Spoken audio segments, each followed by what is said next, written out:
खुलुमबाय दिनै 16 मे 2024 बिस्थिबार सासे पुलिस कन्स्टेबलनि गाज्रि आखुआ सोराङाव फैदों। आसामनि जरहाटआव सासे पुलिस कन्स्टेबलआ सासे 16 बोसोर बैसोनि उन्दै हिनजावसा गथ'खौ गोसो थोफ्लानानै लाबनि लैथोआव फोजावनानै गाज्रि खामानि मावदों आरो गाज्रि खामानि मावनायनि उनाव बियो हिनजावसा गथ'खौ गारदोंमोन। बिनि जाहोनाव हिनजावसा गथ'आ बेनि एगेन्स्ट केस होयो आरो बिनि उनाव दायनिगिरिया एरेस्ट खालामजादों। हमजानाय पुलिस कन्स्टेबलनि मुङा जाबाय आर'हान फुकन, मराननि थागिबि। जरहाट पुलिसआ बेनि बेरेखा कमप्लेन फाइल मोननायनि उनाव बेखौ एरेस्ट खालामदों आरो बियो हिनजावसानिफ्राय वाट्सएपनि गेजेराव गाज्रि सावगारि, गाज्रि भिडिअ बायदिसिना बिहरनानै ससियेल मिडियाआवबो भाइरेल खालामदोंमोन। गुवाहाटी रेल बाजारनिफ्राय एबिटि बांलादेशी टेररिस्ट आनसारुल्लाह बांला टीमनि सन्देह जानाय सानै सुबुंखौ पुलिसआ एरेस्ट खालामदों। हमजानाय सानै सुबुंनि मुङा जाबाय बाहार मिया 30 बोसोर बैसोनि आरो रारिली मिया 40 बोसोर बैसोनि। सानैबो बांलादेशनि थागिबि आरो बिसोरो भारतआव आयेननि बेरेखा थाफैदोंमोन। नगाव जिल्लानि सिङाव थानाय कालियाबरनि कालिदेन साहा बागानाव सासे आइजोआ हाग्रानि मैदेरजों गाग्लोबजानानै थैदों। थैनाय आइजोनि मुङा जाबाय लुसिया इक्का। लुसिया इक्काखौ हस्पिटालावबो लांनाय जादोंमोन, नाथाय लुसिया इक्काखौ रैखा खालामनो हायासै। बजालि जिल्ला कर्टनि एडभोकेट प्रीतम देव चौधुरीआ एफिडेभिटआव बजालि एडिशनेल कमिशनार प्रान्जल कानवारनि सिगनेचारखौ कपि खालामनानै गावनो होनायनि जाहोनाव एरेस्ट खालामजादों। त्रिपुरानि बिशालकराव एनएलएफटि बिग्रायारि आफादनि सासे केडारआ मानसि बुथारनाय केसनि थाखाय जिउ जोबजासिम जोबथेसालिनि साजा मोननाय दायनिगिरिया जोबथेसालिनिफ्राय खारखोमा लांदों। खारखोमा लांनाय दायनिगिरिनि मुङा जाबाय स्वर्णा कुमार त्रिपुरा। दा बेखौ हमफिननो थाखाय पुलिसआ नागिरगासिनो दङ। एबसुजों हमजानाय इउटुबार बुद्धिराम ब्रह्मआ नारी केलेंकारियाव लोब्बा दङ। बुद्धिराम ब्रह्मआ सा 7 आइजोफोरखौ जिनाहारि खालामनानै कुसुगावआव फैनानै नैथि बिसिजों थाफैदों होननानै एबसुनिफ्राय रोखायै बुंथिदों। आफादगिरि दिपेन बर' बिथांखौ दिनै जि गाज्रि रावजों सोंखारिबाय आरो दिनै बिथाङा बुंनो राइट्स दं होननानै दिनै जोंहा बुंनायाव बेवहाय गोबां बाथ्रा बुंनो गोनां दङ। बुंनो राइट्स गोबां बेबादिनो थायो, नाथायबा दिनै जाय बाथ्राखौ जोङो गनायथाव नङा, दा बिनि थाखाय दिनै जोंहा बुंनांगौ बाथ्रा दङ।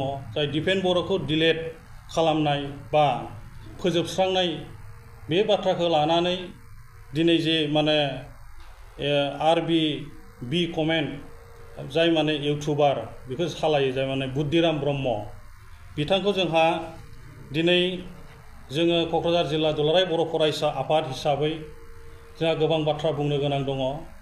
जाय बिथाङा गावखौनो जाहिर खालामनानै लादोंमोन सासे इउटुबार, मोजां आरो गाज्रिखौ रायजो राजाफोरनो मिथिहोनो गोनां दङ होननानै, नाथायबा दिनै माहारियारि आफाद दुलाराय बर' फरायसा आफाद आरो दिनै जाय बर' हारियाव बर' हारिखौ सिनायथि होनांगौनि थाखाय दिनै जोनोम जानायनिफ्रायनो दुलाराय बर' फरायसा आफादा थैथां खामानि मावबोदों बर' हारिनि थाखाय, बुहुमाव सिनायथि होनांगौनि थाखाय।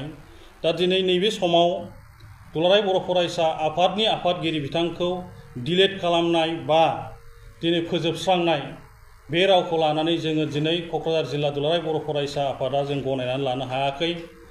दिनै जाय बिथाङा बे बाथ्राफोरखौ बुंदों, दा बेखौ लानानै जोङो दिनै क'क्राझार जिल्ला दुलाराय बर' फरायसा आफाद आरो कुसुगाव दख'रा दुलाराय बर' फरायसा आफाद बिथांखौ लानानै जोङो दिनै क्लियार खालामनांगौनि थाखाय, दिनै बिथांखौ लानानै सावरायनांगौनि थाखाय जोङो दिनै थांखि लानानै दिनै बिथांनि जोङो न'आव थांनानै जोङो जि बाथ्राफोरखौ सावरायनो थाखाय जोङो थांनाय जादोंमोन। नाथाय बिथांखौ लामा ससेनिफ्राय जोङो मोननानै दिनै जोङो कुसुगाव दख'रा दुलाराय बर' फरायसा आफादाव जोङो सावरायनो थाखाय बेखौ थाब थियारि खालामनानै जोङो सावरायदों। नाथाय दिनै बिथांमोनहा दिनै जों दुलाराय बर' फरायसा आफादखौ दिनै गोबां गाज्रि गाज्रि बाथ्रा बुंनाय जों दिनै नुनो मोन्दों। दिनै बिथांखौ किडनेपिं खालामदों होन्दों, दिनै बिथांखौ गोबां माने बुग्लुं सुग्लुं खालामदों, आघात खालामदों होननानै बुंदों। गासिबो नाथायबा नैबे बाथ्राफ्रा नंखाय आरो जोङो बेखौ मालाबाबो जोङो गनायनानै लानो हाया। आरो दिनैहाय जाय इउटुबारखौ लानानै जोङो दुलाराय बर' फरायसा आफाद क'क्राझार जिल्ला बा जोङो कुसुगाव दख'रा दुलाराय बर' फरायसा आफादा बिथांखौ लानानै जों सावरायनो लानाय समाव आरो दिनै बिथांखौ दिनै जोङो सावरायनानै मिथिबावबाय जे दिनै बिथाङा दिनै नैबे जोङो मिथिनाय बायदियै दिनैहाय नेपालपारा कुसुगाव नैबे साखाथियाव दिनै रायजो जागासिनो दङ होननानै जोङो मिथिदों। नाथायबा बिनि जोनोम गामि थिपकाइ पलासगुरिनि होननानै जोङो मिथिदों। दिनै कुसुगाव बियो रायजो जाफैनाया 2 बोसोरसो जाबाय होननानै जोङो खोनानो मोन्दों आरो बियो समाजजों खुनु लोब्बा गैया। दिनै हारसिङै बियो समाज गैयै बादि माने रायजो जागासिनो दङ आरो दिनै बिथाङा बै पर्बतजरा ओनसोलाव 7 आइजोफोरखौ दिनै गाज्रि हाबा मावनानै बिथाङा दिनै बै ओनसोलनिफ्राय दिनै एरायनानै फैनानै आरो नैबेवहाय कुसुगाव नैथि जुलि खालामनानै दङ होननानै जोङो मिथिदों। दा बेनिखायनो दिनै जोङो क'क्राझार जिल्ला एबसु आरो दिनै कुसुगाव दख'रा दुलाराय बर' फरायसा आफादा दिनै समाजनि बेरेखा मावनानै दिनै बे ओनसोलाव थाफैनाय आरो दिनै दुलाराय बर' फरायसा आफादनि आफादगिरि मानगोनां दिपेन बर'खौ जि गाज्रि रावजों सोंखारिदों। दिनै जोङो दुलाराय बर' फरायसा आफाद हिसाबै समाजनि बेरेखा खामानि मावग्रा कुनु मानसिखौ जोङो बै समनिफ्रायनो दिनै माने कुनु माने प्रश्रय होआखै बा जायगा होबोआखै। दुलाराय बर' फरायसा आफादा जे समनिफ्राय जोनोम जादों बर' हारियाव समाजाव गुलुं गुजुं खालामग्रा जाय मानसिफोर बेफोरखौ जोङो दिनै समाजाव गोग्गो समाज दानांगौनि थाखाय बायदि रोखोमै दिनै दुलाराय बर' फरायसा आफाद बा एबसुआ खामानि मावबाय थादों।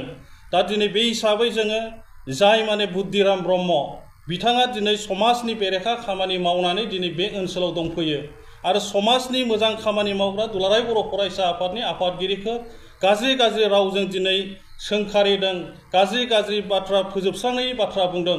बेखौ दिनै जोङो जाय नंखाय बाखाय इउटुबार जाय BRB कमेन्टनि जाय सालायगिरि दिनै बुद्धिराम ब्रह्म बिथां बुंनाय बायदि रावखौ जों मालाबाबो गनायनानै लानो हाया।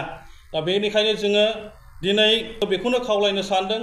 दिनै BPF दोलोनि माखासे मोजां मोजां दैदेनगिरि बिथांमोनहा दिनै बिथांखौ सापर्ट खालामनानै गोबां दिनै एबसु बा जोंनि कर्मकर्ताफोरखौ दिनै गाज्रि गाज्रि बाथ्रा जों बेखौ बुंनाय नुदों।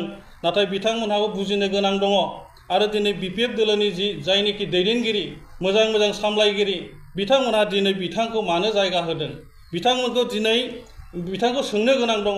फोजोबस्रांनायनि बाथ्रा बुंदों, बिनि सायाव दिनै BPFनि दैदेनगिरि बिथांमोनहा बिसार खालामनो गोनां दङ।